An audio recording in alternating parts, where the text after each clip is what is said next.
In your boat. I'm Philip Friedman, the owner of the Sapphire Knight, and we had two boats, a Farr 41 tonner called the White Knight and a Farr 39 Mark Lindsay called the Black Knight. And then about 5 years ago we decided to see what happens if we bought an inexpensive boat that was donated, since we had donated all our racing boats and they weren't worth a whole lot of money. We bought this boat in Trieste, Italy.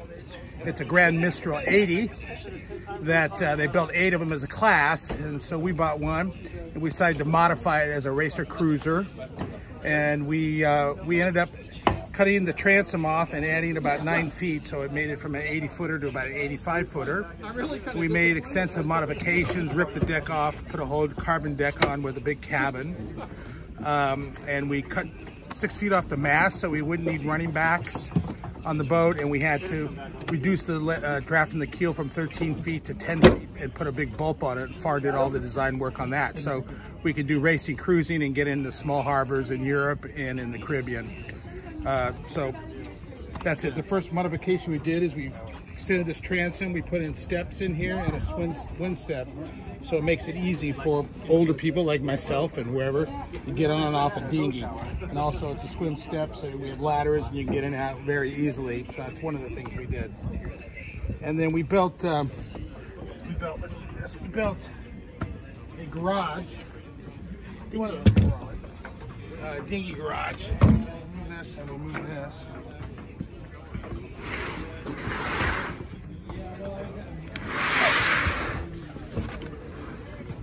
I should be doing this. I'm the old man. Oh, what are you trying to do? We gotta get it off the garage. Okay. You gotta show off the garage. We gotta show our garage. This is one of the things we like. We wanted to bring our own dinghy on the boat, but we didn't want it to ruin the lines of the boat. So we built a garage. Mark? Yeah. Ready? Yeah. We built a garage for the dinghy. And so this whole thing lifts up vertically. And we have to store the dinghy in here when we're cruising. So you can see, now we store it for the light stuff for the race. But we go cruising, we're bringing our dinghy down, and we'll put the dinghy in here. And we have the outboard fits in too, and it fits up under that little recess in there, so the whole dinghy is upside. And we pull it out using a strut that comes off the boom with a topping lift, and we lift it up and we lift the dinghy out, so that we can carry our dinghy with us and it doesn't destroy the lines of the boat or where the dinghy is. That's pretty nice for a sailboat. Okay, so on this boat, coming back down, we built this whole deck. We had a steering section, kind of a racing section, and then we have a section for the desks with cushions and 2 tables. And the only thing that's original on the boat is the hull, the mast, and the winches. Everything else, and the rudder, everything else is brand new on the boat. You know, designed and changed. So that's the main thing. So it's nice. The platform. To have the guests racing, and so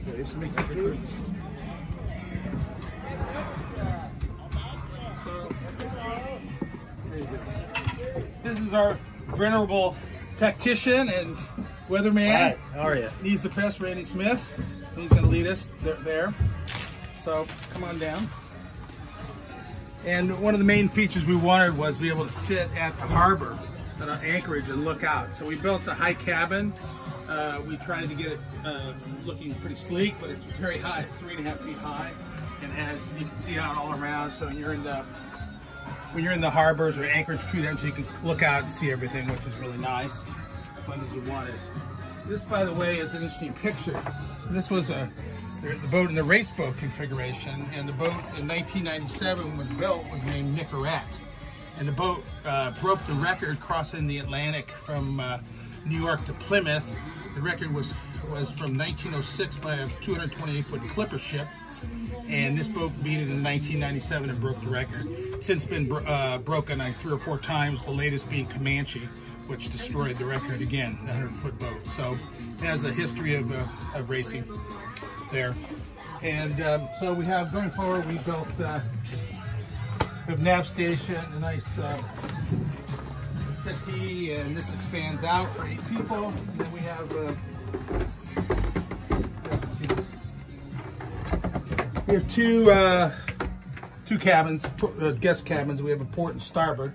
Of course, we got all our race gear in here, so you guys are all things. But one of the things we like here is that we're big on big bathrooms. There you go. But it's got a big shower, because I always had problems taking a little shower on a boat. So every bathroom's got its own bathroom and an ensuite shower.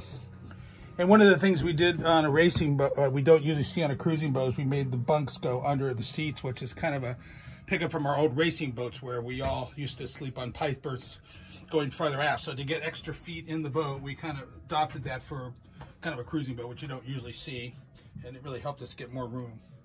We got one here, and then we have on this side, just open this up here.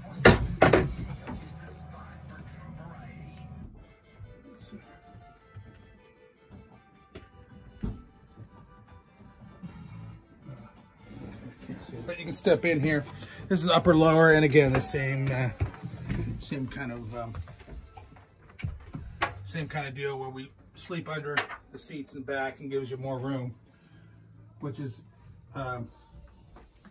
pretty unique for kind of a cruising boat. You don't see that, so we can modify that. And here is the owner's cabin area here, and this is a queen here and a kind of a couch. And if my wife gets mad at me, kicks me out, and I sleep over here, and she has the whole bed, so that can happen. And then, funny thing, all the rooms have their own videos, so we can pipe in TVs and stuff there. And then forward, we have his and hers washing, dishwasher, and again, a big shower. I'm big on the shower, so we can, plenty of room there. And so that's the guest area of the boat. Of course, the mast is the through mast. Just step on the keel. And one nice thing is all the engine, generator. It has complete air conditioning. The fuel, water makers, all that is centrally located. We're in the middle of the boat, and we sit up above it, so the weight is good for racing.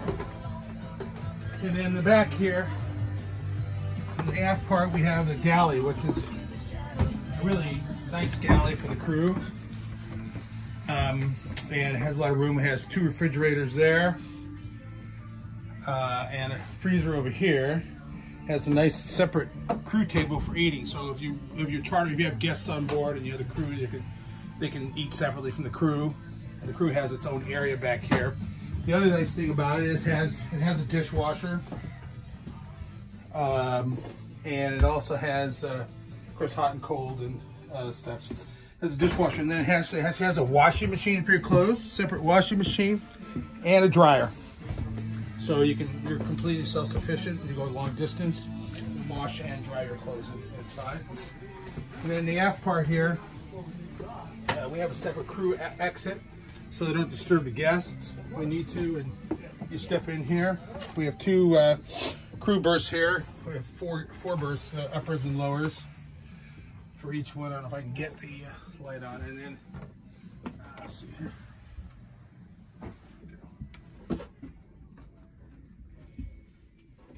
Tell me a little bit. Put these lights on here.